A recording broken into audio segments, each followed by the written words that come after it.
नमस्कार, आप देख रहे हैं हमारा खास कार्यक्रम शख्सियत और मेरे साथ हैं पंडित रजनीश शास्त्री जी। स्वामी जी, आपका स्वागत है। मैं जानना चाहूंगा कि धर्म और ज्ञान के माध्यम से जो आज की एजुकेशन है, बच्चों के अंदर जिस तरह से एजुकेशन का निर्वाह किया जा रहा है, ऑनलाइन एजुकेशन दी जा रही है। अभी आपने देखा पैंडेमिक चलते हुए देश के ऊपर किस तरह से विपदा आई थी और सब लोग एक साथ इकट्ठे खड़े हो गए थे। लेकिन उसके बाद यूक्रेन का युद्ध चल रहा है और आगे भी इस तरह चर्चा रहेगी, तो थोड़ा सा उसके रोशनी डालिए आप उस कार्यक्रम। जी धन्यवाद। और जितने भी दर्शक हमको देख पा रहे हैं सभी को जय श्री राम, अभिवादन। और जैसे कि आपने बताया, उत्तराखंड में चुनाव के नतीजे आ चुके हैं और जैसे कि हमने पूर्व में हमने बताया भी था और अक्सर से वो सारी भविष्यवाणी सिद्ध हुई। जिस प्रकार से हमने उत्तराखंड, उत्तर प्रदेश, मणिपुर से लेकर गोवा तक की भविष्यवाणी की थी, तो वो सब आप लोगों का प्यार और स्नेह है। ये ज्योतिष का विषय था, इसलिए उसके बारे में हमने बताया। धन्यवाद। और हमारे कार्यक्रम निश्चित रूप से आप लोग इसे लाइक करेंगे, पसंद करेंगे। और जिस प्रकार से आपने पूछा एजुकेशन, देखिए हमारी भारतीय संस्कृति में कहा गया विद्या धनम सर्वधनम प्रधानम।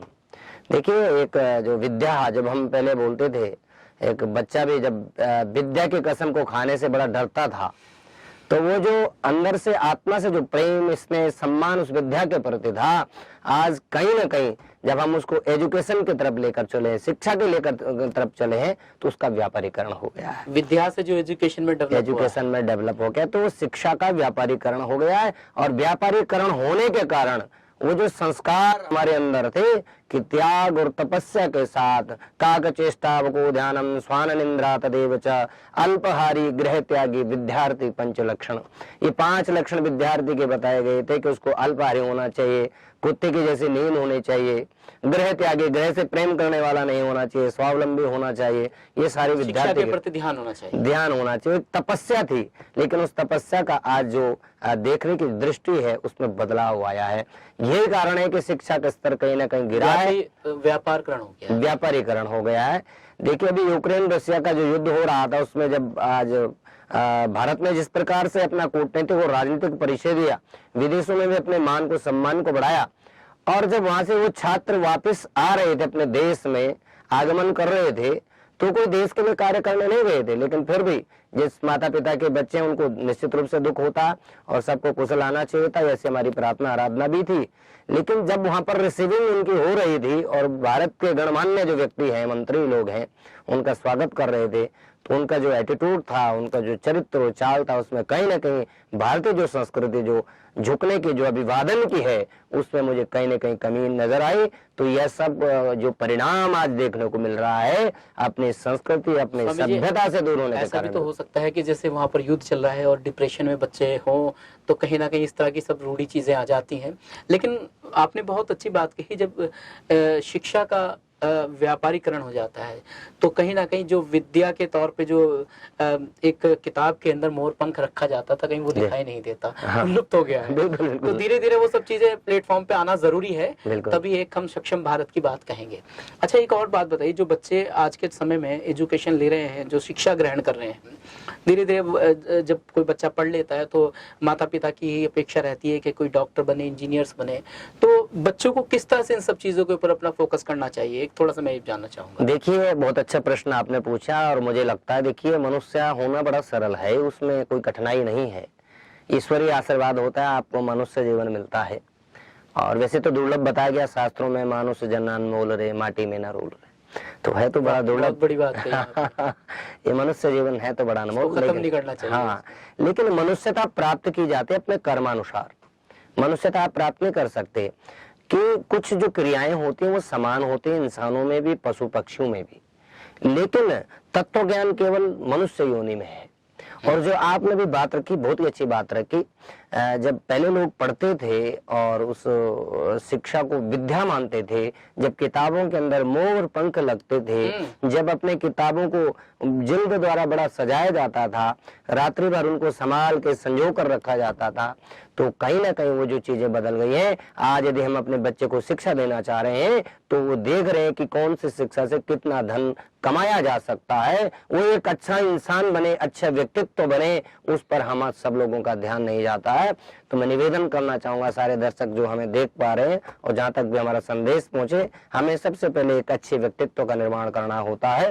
विद्या धनम सर्वधनम प्रधानम, जो शास्त्रों में वर्णन है कि उससे बड़ा धन जीवन में नहीं है। और वो ऐसा नहीं है कि आप केवल धन से ही ऊंचे बनोगे, आपके अंदर यदि विद्या है तो मैं समझता हूं आपसे महान व्यक्तित्व कोई हो नहीं सकता है। जैसे स्वामी जी ने बताया कि अंधेरे से दूर ले जाती है किताब, अच्छे और बुरे की पहचान कराती है किताब। अगर आप शिक्षित हैं और आपने अच्छी शिक्षा ग्रहण की है तो कहीं ना कहीं आप भटक नहीं पाएंगे और अपने जो लक्ष्य है उसको पाने की पूरी पूरी कोशिश करेंगे। बहुत अच्छे विचार आप तक पहुंचाने की कोशिश की है और इस कार्यक्रम का यही उद्देश्य है कि प्रत्येक शनिवार को आचार्य पंडित रजनीश शास्त्री जी के माध्यम से हम इस तरह की बातें आप तक लाते रहेंगे। एक चलते चलते आखिरी सवाल मेरा और भी है कि जैसे आपने भविष्यवाणी की थी उत्तराखंड के अंदर सरकार बनने के लिए, आपने बहुत पहले ही चीजों को कर दिया था, तो क्या क्या चीजें आपने कही थी खासकर रुड़की के लिए और जिला हरिद्वार की जो 11 विधानसभाएं हैं इनके लिए आपने पूरा एक लेखा जोखा जो कहीं ना कहीं जमीन पर तार दिया था पहले ही, तो उसके बारे में थोड़ा सा बताइए दर्शकों को। जी बिल्कुल, बहुत अच्छी बात आपने पूछी। और जब इस प्रकार के प्रश्न बार बार हमारे और रखे जा रहे थे, हरिद्वार विधानसभा सीटों की जहाँ तक बात है तो बहुत से लोगों ने क्रिटिसाइज भी किया और बहुत से लोगों ने विरोधाभास भी जताया था। लेकिन देखिए, ज्योतिष विद्या एक ऐसी विद्या है जिसे सचिव वेद गुरु जो ये तीनों जो बोले प्रिय। आपकी बात को रोकते हुए मैं बताना चाहूंगा कि ज्योतिष विद्या जन्म से पहले भी है और जन्म के बाद भी है। तो ज्योतिष विद्या की जो शक्ति है, वो जो सनातन की पद्धति जो भारत देश के अंदर चलती है, वो एक इतनी बड़ी विद्या है, गणित विद्या कहेंगे, कि जो मनुष्य के आने से पहले और जाने के बाद पूरा जीवन कहीं ना कहीं विद्या के ऊपर। बिल्कुल, बहुत अच्छी बात कह रहे हैं।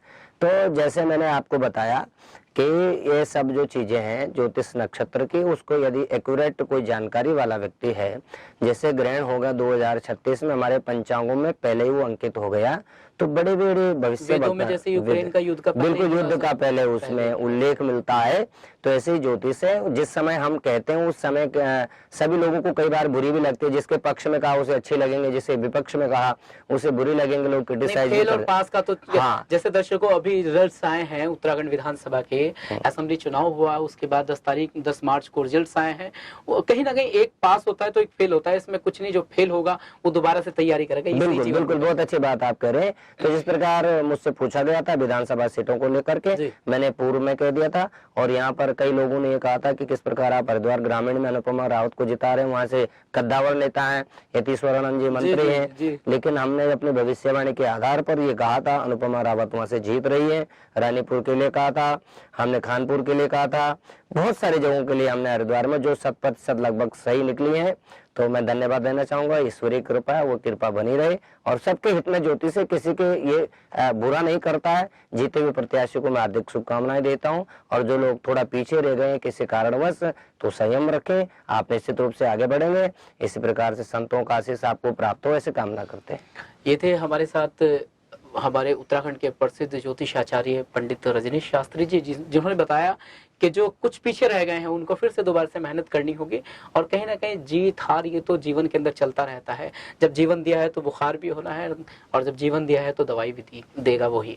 तो जाहिर सी बात है इस कार्यक्रम के माध्यम से आपने जाना होगा पंडित रजनीश शास्त्री जी के विचारों को और ये कहीं ना कहीं हम सबको अपने जीवन के अंदर ग्रहण करने चाहिए, तभी एक हम सक्षम भारत, एक मजबूत भारत का निर्माण कर सकते हैं। फिर ऐसे ही विषय पर चर्चा होगी, तब तक के लिए नमस्कार। जी धन्यवाद।